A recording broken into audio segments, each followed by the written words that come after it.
ஆசிரியர்களுக்கு வணக்கம். இப்போ நம்ம பார்க்குற அமெரிக்க விடுதலை போர் உலகத்திலேயே மக்கள் உரிமைகளுக்காக ஆட்சியாளரை எதிர்த்து புரட்சி செய்தது எப்போ அப்படின்னு பார்த்தீங்கன்னா இங்கிலாந்தில் தான். 1688 காலகட்டங்களில் வந்து பார்த்தீங்க அப்படின்னா குளோரியஸ் ரெவல்யூஷன், மாட்சிமை மிக்க புரட்சி அப்படின்னு சொல்லுவாங்க. புரட்சிகளின் தாயின்னு இது அழைக்கப்படும். எதற்காக அப்படின்னு பார்த்தோம்னா, இங்கிலாந்து நாட்டை 2வது ஜேம்ஸ் ஆட்சி பண்ணிக்கிட்டு இருப்பார். அவர் ஒரு கத்தோலிக்கராக இருந்ததுனாலையும், ஏற்கனவே அதற்கு முன்னதாகவே இங்கிலாந்தில் வந்து ஆங்கிலேயக்கன் திருச்சபை நிறுவப்பட்ட போது கத்தோலிக்கர்களுடைய மேலாதிக்கத்தை மீண்டும் 2ஆம் ஜேம்ஸ் கொண்டு வரணும் முயற்சி பண்ணியிருப்பார். அந்த காலகட்டங்களில் மன்னருடைய ஆட்சி தான் அதிகாரம் மிக்கது அப்படின்னு சொல்லியும், ஆனால் பாராளுமன்றத்தை சார்ந்த நபர்கள் என்ன சொல்லுவாங்க அப்படின்னா, இல்லை பாராளுமன்றத்துக்கு தான் உரிமைகள் மிக பெரிய அளவில் தரணும் அப்படின்ற அடிப்படையிலும் போராட்டங்கள் நீடித்து கொண்டே இருக்கும். 1603 காலகட்டங்களுக்கு அப்புறம் இருந்தே இந்த நிலை காணப்படும். இந்த சூழ்நிலையில் 1688 என்ன பண்ணுவாங்க அப்படின்னு பார்த்தீங்கன்னா, மிகப்பெரிய அளவில் புரட்சி மேற்கொள்ளப்பட்டு 2ஆம் ஜேம்ஸை ஆட்சியிலிருந்து நீக்கிட்டு அதற்கு பதிலாக அவர்களுடைய இரத்த வழி சொந்த உறவினரான நெதர்லாந்து நாட்டு ஆட்சியாளராக இருந்த நபரை ஆரஞ்சு வில்லியம் என்பவரை 3ஆம் வில்லியம் அப்படின்னு சொல்லி இங்கிலாந்து நாட்டு ஆட்சியாளராக உட்கார வச்சுருப்பாங்க. அவருடைய நினைவாக தான் கல்கத்தாவில் வந்து பார்த்திங்கன்னா கட்டப்பட்ட கோட்டைக்கு வந்து வில்லியம் கோட்டை அப்படின்னு பெயர் வைக்கப்பட்டிருக்கும். அப்போ உலகத்திலேயே முதலாக ஆட்சியாளர்களை எதிர்த்து மக்களுக்காக உரிமைகள் பெற்ற முதல் நிகழ்வுன்றது இந்த இங்கிலாந்தில் நடைபெற்ற புரட்சி தான். ஸோ இந்த புரட்சியின் அடிப்படையில் பில் ஆஃப் ரைட்ஸ், உரிமைகள் மசோதா என்பது பாராளுமன்றத்தின் பெயர் அளவில் கொண்டு வரப்பட்டதாகவும், அரசியல் அமைப்புக்கு உட்பட்ட முடியாட்சி என்பது இங்கிலாந்தில் தான் கொண்டு வரப்பட்டிருக்கும். இதைத்தான் புரட்சிகளின் தாய், புரட்சிகளின் பின்னணியில் சொல்லப்படக்கூடிய உலகின் முதல் புரட்சியாக பார்க்கப்படுகிறது நவீன காலகட்டங்களில். ஸோ அதன் தொடர்ச்சியாக தான் வந்து பார்த்திங்கன்னா அமெரிக்காவில் விடுதலை போர் மேற்கொள்ளப்பட்டிருக்கும். இதன் தொடர்ச்சியாக பிரெஞ்சு நாட்டில் புரட்சி என்பது மிகப்பெரிய அளவில் மேற்கொள்ளப்பட்டிருக்கும் 1789 காலகட்டங்களில். அதன் தொடர்ச்சியாக 1830, 1848 காலகட்டங்களில் பிரெஞ்சு நாட்டில் புரட்சி மேற்கொள்ளப்பட்டிருக்கும். சரி, இதை ஒட்டிய காலகட்டங்களிலே 1825 டிசம்பரில் ரஷ்யாவில் புரட்சி என்பது மேற்கொள்ளப்பட்டிருக்கும். அதன் தொடர்ச்சியாக பார்க்கும்போது கிழக்கத்திய பகுதிகளில் பல பிரச்சனைகள் மேற்கொள்ளப்பட்டு இறுதியாக 1917 ரஷ்யாவில் மிகப்பெரிய புரட்சி என்பது மேற்கொள்ளப்பட்டிருக்கும். இந்த இடைப்பட்ட காலகட்டங்களில் 1911 சீனாவிலும் புரட்சி என்பது மேற்கொள்ளப்பட்டிருக்கும். அப்போ இந்த புரட்சிகளின் பின்னணியில் பார்த்தோம் அப்படின்னா முதலிடத்தில் இங்கிலாந்துடைய புரட்சி தான் முக்கியமாக இருக்குது. அதற்கடுத்த அளவில் உலக அளவில் நவீன காலகட்டங்களில் ஜனநாயக என்ற கருத்தின் பின்னணி உருவாவதற்கு காரணமாக இருந்தது இந்த அமெரிக்க விடுதலை போர் தான். ஸோ அமெரிக்கா யாரிடம் அடிமைப்பட்டு இருந்தது, எவ்வாறு அவங்க விடுதலை பெற்றாங்க அப்படின்ற நிகழ்வுகளை தான் இந்த தலைப்புகளில் பார்க்க இருக்கிறோம். 2019 தான் முதல் முறையாக இந்த தலைப்பில் வந்து வினாக்கள் கேட்டிருக்காங்க. இப்போ இருக்க நியூ சிலபஸில் அதை ஆட் பண்ணியிருக்காங்க. ஸோ இந்த டைம் இதில் வந்து வினாக்கள் வரலாம் என்று எதிர்பார்க்கப்படுகிறது. அமெரிக்க விடுதலை போர் 1776 1783 காலகட்டங்கள் நடைபெற்றது. 18ஆம் நூற்றாண்டில் 3 மாபெரும் புரட்சிகள் ஐரோப்பா அளவில் நடைபெற்றது. ஐரோப்பா மற்றும் ஐரோப்பாவின் புறப்பகுதிகள் நடைபெற்றது. அதில் அமெரிக்க புரட்சி, பிரெஞ்சு புரட்சி, தொழில் புரட்சி போன்றவற்றைகள் சமுதாயத்தில் மிகப்பெரிய மாற்றங்களை ஏற்படுத்தியதாக சொல்கிறாங்க. இந்த அமெரிக்க புரட்சியை தான் முதல் அரசியல் புரட்சி என்றும் சொல்லப்படுகிறது. 20ஆம் நூற்றாண்டில் ஆசிய ஆப்பிரிக்க நாடுகள் காலனி எதிர்ப்பு போராட்டங்களில் ஈடுபட்டு மிகப்பெரிய அளவில் சுதந்திர போராட்டங்கள் நடத்தி விடுதலை பெறுவதற்கும் உந்து சக்தியாக விளங்கியது இந்த அமெரிக்க விடுதலை போர் தான்னு சொல்கிறாங்க. ஸோ ஐரோப்பிய குடியேற்றங்கள்னு பார்க்கும்போது ஆரம்பத்தில் ஐரோப்பா பகுதிகளிலிருந்து ஸ்பெயின் தான் போய் தென் அமெரிக்க பகுதிகளிலையும் மத்திய அமெரிக்க பகுதிகளிலும் குடியேற்றங்களை நிறுவனாங்க. அதே சமயத்தில் அமெரிக்கா மற்றும் பிரான்ஸ் நாடுகள் என்ன பண்ணாங்க அப்படின்னா வட அமெரிக்க பகுதிகளில் போய் குடியேற்றங்கள் நிறுவுவதற்கான முயற்சிகளை மேற்கொள்ள ஆரம்பித்தாங்க. இவ்வாறு வட அமெரிக்காவில் ஆங்கிலேயர்கள் தான் முத குடியேற்றத்தை நிறுவினதாக சொல்லப்படுது. இவ்வாறு 18ஆம் நூற்றாண்டின் மத்தியில் அட்லாண்டிக் கடற்கரை பகுதியில் போய் என்ன பண்ணுறாங்க, 13 ஆங்கில குடியேற்றங்கள் நிறுவப்பட்டதாக சொல்லப்படுகிறது. பிக்சரில் கொடுக்கப்பட்டிருக்கும். இந்த டேட்டா இம்பார்ட்டன்ட் வச்சுக்கோங்க.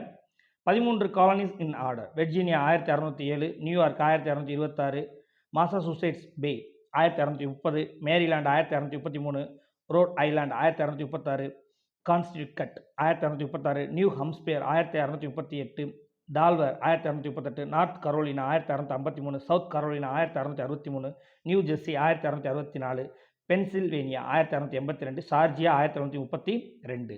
அப்போ இதுலேருந்து என்ன வினாக்கள் கேட்கலாம் அப்படின்னு பார்த்தீங்கன்னா, இந்த அட்லாண்டிக் கடற்கரையை ஒட்டி வட அமெரிக்க பகுதிகளில் 13 குடியேற்றங்கள் ஆங்கிலேயர்களால் உருவாக்கப்பட்டது. இதில் ஆங்கிலேய அரசாங்கம் தான் குடியேற்றங்கள் ஏற்படுத்தினாங்கன்னா கிடையாது. சில இடங்களில் மத ரீதியான நபர்கள் போய் உருவாக்குனாங்க, சில இடங்களில் வியாபார ரீதியான குடியேற்றங்கள் உருவாக்கப்பட்டது, சில இடங்களில் நிலாக்கலர்கள் மூலமாக குடியேற்றங்கள் என்பது மேற்கொள்ளப்பட்டது.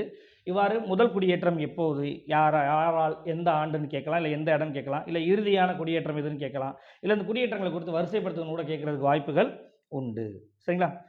இவ்வாறு அமெரிக்காவில் இந்த அட்லாண்டிக் கடற்கரை ஒட்டி தான் குடியேற்றங்கள் நிறுவப்பட்டது. அதுக்கப்புறம் தான் மேற்கு நோக்கி கொஞ்சம் கொஞ்சமாக என்ன பண்ணாங்க, விரிவாக்க கொள்கைன்றது அமெரிக்க சுதந்திர போருக்கு அப்புறம் கொண்டு வரப்பட்டதாக சொல்லப்படுகிறது. அமெரிக்காவில் இங்கிலாந்து நிறுவிய முதல் குடியேற்றம் ஜேம்ஸ் டவுன் 1607 காலகட்டங்கள் நிறுவப்பட்டதாக பார்த்தோம். பிக்சரில் கொடுக்கப்பட்டிருக்கு. 1620 காலகட்டங்களில் மே ஃப்ளவர் என்ற கப்பலில் பியூரிட்டனியர் என்று சொல்லக்கூடிய மதப்பிரிவை சார்ந்தவர்கள் புதிய பிளைமவுத் என்ற குடியேற்றத்தை ஏற்படுத்தினாங்க. மாசாசூசெட்ஸ் குடியேற்றம் ஜான் வின் திராப் என்பவராலும் 1624 டச்சு ஹட்சன் ஆற்றை கடந்து போய் நியூ ஆம்ஸ்ட்ராங் என்ற குடியேற்றத்தை ஏற்படுத்துகிறாங்க. டச்சுக்காரர்கள் முகமது ஹட்சன் தலைமையில் இந்த இடத்துல பகுதியில் போய் பயணம் செய்ததாக சொல்லப்படுகிறது. அதற்கப்புறமா இந்த இடத்துக்கு நியூயார்க் என ஆங்கிலேயர்கள் பெயர் மாற்றமாக செய்தது சொல்லப்படுது. இதுதான் previous TRB question. 1587 sir Walter Raleigh என்பவர் ரொவாக்னோ என்ற தீவில் போய் என்ன பண்ணுறாரு, முதலாம் எலிசபெத் நினைவாக வெர்ஜீனியா என்ற பகுதியோட குடியேற்றத்தை ஏற்படுத்துறாரு. இது வட கரோலினா என்று அழைக்கப்பட்டதாக சொல்லப்படுகிறது. அது மேப்பில் கொடுக்கப்பட்டிருக்கு. இந்த அமெரிக்க சுதந்திர போர் ஏற்படுவதற்கான காரணங்கள் என்ன அப்படின்னு பார்த்தீங்கன்னா, ஏழாண்டு போர் தான் முக்கியமான காரணம். ஏழாண்டு போர் என்பது 1756 1963 காலகட்டங்கள் நடைபெற்றது. இந்த ஏழாண்டு போர் ஐரோப்பாவில் ஆஸ்திரியா மற்றும் பிரஷ்யா இடையே நடைபெற்றது. இதில் இங்கிலாண்டும் பிரான்ஸும் அவங்கவுங்க ஒரு அணிக்கு சப்போர்ட் பண்ணியிருப்பாங்க. இந்த பின்னணியில் இங்கிலாண்டும் பிரான்ஸும் உலகளவில் எங்கே இருந்தாங்களோ அங்கெல்லாம் அந்த போர்கள் நடைபெற்றது. இந்தியாவில் இது 3வது கர்நாடக போராக பார்க்கப்பட்ட பின்னணியில் அமெரிக்க பகுதிகளிலையும் இந்த போர் நடைபெற்றது. இந்த போரில் இங்கிலாந்து கனடாவை கைப்பற்றுறாங்க. எப்படி இந்த அட்லாண்டிக் ஒட்டி 13 குடியேற்றங்களில் ஆங்கிலேயர்கள் குடியேற்றத்தை நிறுவனாங்களோ அதே மாதிரி அதற்கு மேல் உள்ள பகுதியான கனடா பகுதியை பிரான்ஸ் நாட்டை சார்ந்தவர்கள் கைப்பற்றியிருப்பாங்க. அப்போ அந்த ஏழாண்டு போரின் முடிவில் இங்கிலாந்து கனடாவை பிரான்சிடமிருந்து கைப்பற்றியிருக்கும். மேலும் இந்த போரில் நிறைய செலவுகள் ஆனதுனால அந்த செலவுகளை ஈடு செய்யும் வகையில் குடியேற்றங்கள் மீது அதிக வரிகள் விதிக்கப்பட்டது. இதுதான் அமெரிக்க சுதந்திர போருக்கான காரணமாக பார்க்கப்பட்டது. ஏன் அப்படின்னா 1764 சர்க்கரை சட்டம் கொண்டு வர்றாங்க. இங்கே ஐரோப்பா பகுதிகளிலிருந்து கொண்டு செல்லக்கூடிய சர்க்கரைக்கு என்ன பண்ணுறாங்கன்னா, அங்கே போய் இறக்குமதி பண்ணுவதற்கு அவங்ககிட்ட வரிகள் பெறுறாங்க. வரிகள் அதிகமாக பெறப்படுது. அப்போ அங்கே இருக்க மக்கள் என்ன சொல்கிறாங்க அப்படின்னா, நீங்கள் வரிகள் பெறுறீங்க, ஓகே, அப்போ நாங்களும் இங்கிலாந்துலேருந்து வந்தவங்க தான், அப்போ இங்கிலாந்து பாராளுமன்றத்தில் இருக்கக்கூடிய மக்களுக்கு உரிமைகள் வழங்கின மாதிரி எங்களுக்கும் பிரதிநிதித்துவம் கொடுத்து உரிமைகள் கொடுங்க. எங்களை அடிமைகள் நாடு மாதிரி எங்கள் மேலே வரி விதிப்பு என்ன பண்ணாதீங்க, அதிகப்படுத்தாதீங்க. இங்கிலாந்து மக்கள் எப்படி குறைவான வரிகள் செலுத்துகிறாங்களோ அதே மாதிரி நாங்களும் குறைவான வரி செலுத்துகிறோம் அப்படின்னு முன்வைக்கிறாங்க. ஸோ இந்த பின்னணியில் தான் சர்க்கரை சட்டத்தின் முகப்புறையில் தான் பிரதிநிதித்துவம் இல்லையே வரி இல்லை. இந்த சர்க்கரை சட்டம் கொண்டு வரப்படும் போது என்ன பண்ணுறாங்க, இங்கிருந்த குடியேற்றங்கள் எங்களுக்கு பிரதிநிதித்துவம் கொடுங்க, இல்லைன்னா நாங்கள் வரி தர மாட்டோம்னு மிரட்ட ஆரம்பிக்கிறாங்க. ஸோ அதன் தொடர்ச்சி 1764 செலவாணி சட்டம், 1765 படைவீரர்கள் தங்கும் சட்டம் மற்றும் முத்திரைத்தாள் சட்டம், 1732 தொப்பி சட்டம், 1750 இரும்பு சட்டம் சொல்லி 13 குடியேற்றங்கள் அவங்க எந்த பொருள் வாங்கினாலும் அதற்கு என்ன பண்ணுறாங்க, மக்கள்கிட்ட வரிகள் பெற ஆரம்பிக்க தொடங்குறாங்க.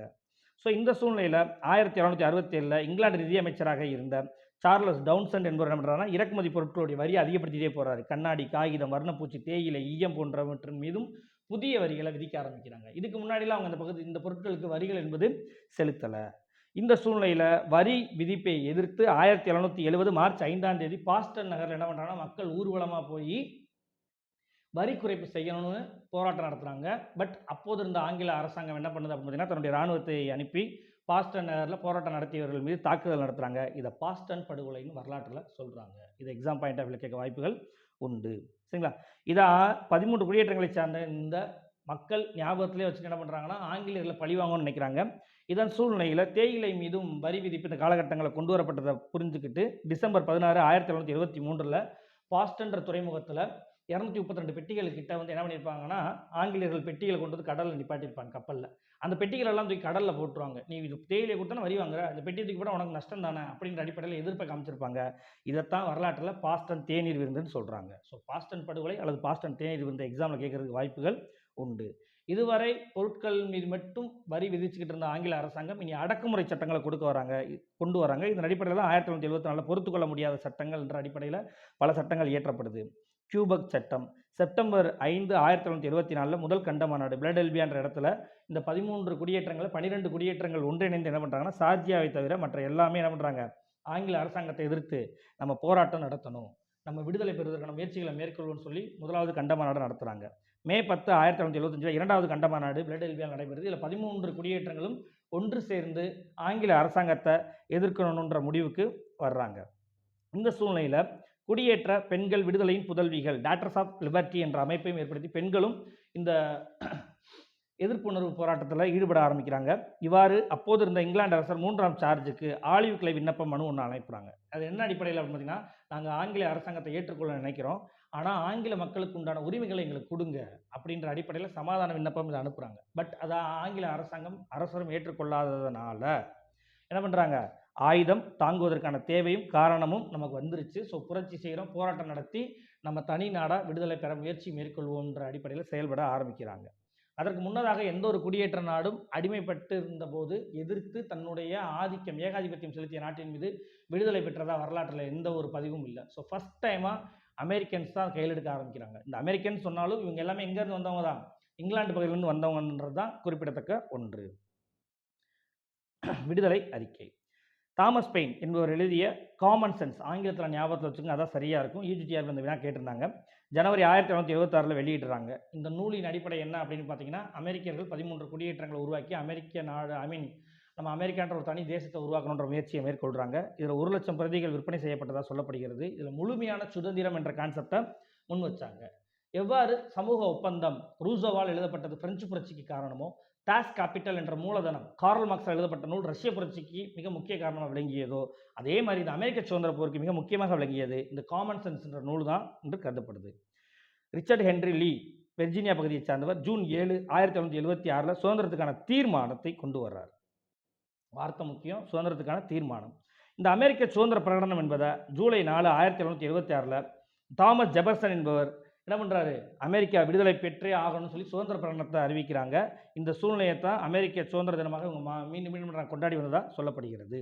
அப்போ இந்த சுதந்திர பிரகடனம் வெளியிடப்பட்டதனுடைய பின்னணி என்ன அப்படின்னா, அமெரிக்கா விடுதலை பெற்றதுன்னு சொல்கிறாங்க. இதை ஆங்கில அரசாங்கத்தால் ஏற்றுக்கொள்ள முடியலை. இவ்வாறு போர்கள் நடைபெற ஆரம்பிக்குது. இந்த போர்கள்லேயே முக்கியமானது அப்படின்னு பார்த்தீங்கன்னா பங்கார் குன்று போர், ஜூன் 17, 1975. இதில் பார்த்தீங்க அப்படின்னா இந்த பகுதியில் போர் ஆரம்பிக்குது. இந்த போர் லெக்சிடன்ற இடத்துல நடைபெறும்போது மாசாசூசெட்ஸ் என்ற மாகாணத்தில் இருக்குது. இதில் ஆரம்பத்தில் இங்கிலாந்து வெற்றி பெறுறாங்க. இந்த சூழ்நிலையில் தான் அமெரிக்க இராணுவத்தின் தலைமை தளபதியாக ஜார்ஜ் வாஷிங்டனை நியமனம் பண்ணுறாங்க. ஆங்கில படைகளுக்கு வில்லியம் ஹோவே என்பவர் முதல் தலைமை தாங்க ஆரம்பிக்கிறார். போர் மாறி மாறி நடைபெற ஆரம்பிக்குது. ஜூலை 2, 1976 ஜெனரல் ஹோ இழந்த பகுதிகளை மீட்க முயற்சி பண்ணுறாரு. யாங் தீவில் வாஷிங்டன் தோல்வியை தழுவுறாரு. ஆரம்பத்தில் இங்கிலாந்தினுடைய ஆதிக்கம் மிகப்பெரிய அளவில் இருக்குது. 1777 அக்டோபரில் அமெரிக்க தளபதி கேட்ஸ் என்பவர் சரடோகா என்ற இடத்துல வெற்றி பெறுறாரு. இந்த வெற்றி தான் அமெரிக்க சுதந்திர போரில் மிக முக்கியத்துவம் வாய்ந்ததாக இருக்குது. ஸோ இதை எக்ஸாமில் கேட்கறதுக்கு வாய்ப்புகள் உண்டு. இந்த சூழ்நிலையில் 13 குடியேற்றங்களுடைய படை வெற்றி பெற்றதை பார்த்தோன்னே பிரான்ஸ் என்ன பண்ணுது அப்படின்னா, இந்த அமெரிக்கர்களுக்கு உதவ முன் வராங்க. பிகாஸ் பழி தீர்க்க என்றாங்க இங்கிலாண்டை. ஏன் அப்படின்னு பார்த்தோம்னா, 7ஆண்டு போரில் கனடாவை இழந்ததுனால மீண்டும் கனடாவை பெற்றுடலாம் அப்படின்ற எண்ணத்தில் இந்த 13 குடியேற்றங்களுக்கு பிரெஞ்சு நாடு என்ன பண்ணுது, உதவி செய்யணும்னு முடிவெடுக்குது. இதன் அடிப்படையில் அமெரிக்கா பிரான்ஸ் ஒப்பந்தம் எக்ஸாமில் கேட்க வாய்ப்புகள் உண்டு. பிப்ரவரி 6, 1978 செய்து கொள்ளப்படுகிறது. பிரெஞ்சு படைத்தளபதி லபாயத் இந்த அமெரிக்க பகுதிகளுக்கு அனுப்பப்படுறாரு.